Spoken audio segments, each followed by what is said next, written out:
Breaking news out of Baltimore. In the last hours, we learned that the Freddie Gray jury has declared a mistrial. For those of you just joining us, that went down in the last hours in a Baltimore courtroom where the jury, who had been trying to deliberate since this morning around 9 a.m. after announcing yesterday they had a mistrial, they gave it the good old college try. They came back empty-handed yet again.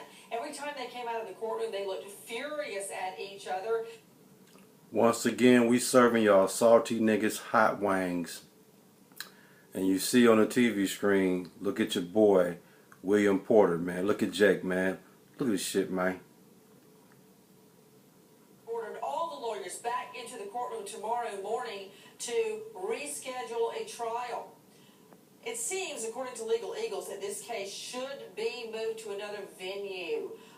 Tempers high right now, emotions raw, after Officer William G. Porter, the 25-year-old officer, one of several charged in the death of Freddie Gray.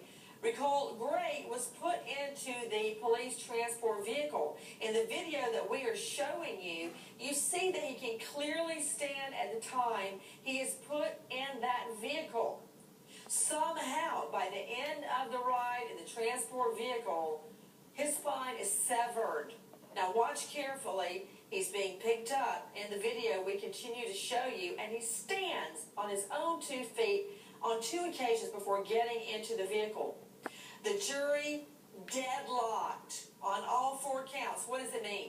Will there be a domino effect?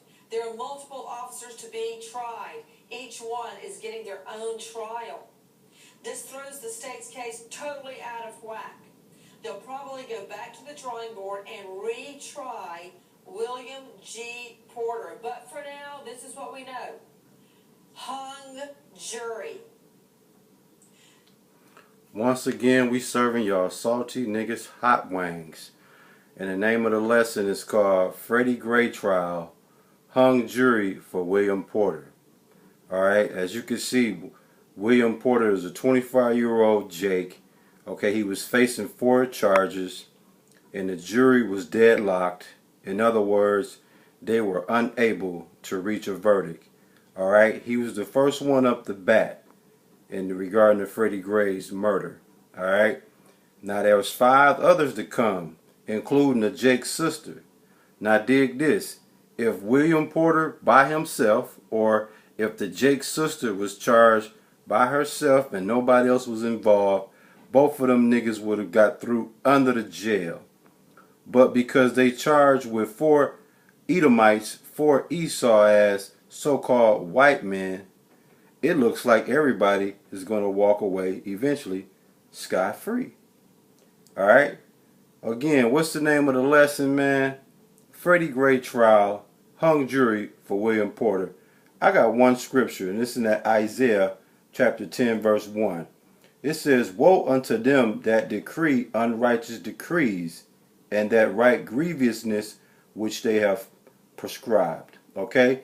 In other words, man, woe unto those magistrates who make unjust laws and give unjust sentences. Okay? By this jury being hung, that's unjust. But I understand what's going on. You see, Esau, aka the white man, is saying Jake was killed, which was Freddie Gray, and another Jake, which is William Porter, is not to blame. Go figure, right? If you dig deep into what happened, Esau, aka the white man, is giving a double fuck you to the so-called Negroes. Okay? So at the end of the day, what they really saying is Freddie Gray killed himself. Yeah, fucking right. We all know that ain't the case. But when you look at this trial, they already giving you a preview that some mysterious way Freddie Gray must have killed himself. And we serving y'all salty ass niggas hot wings.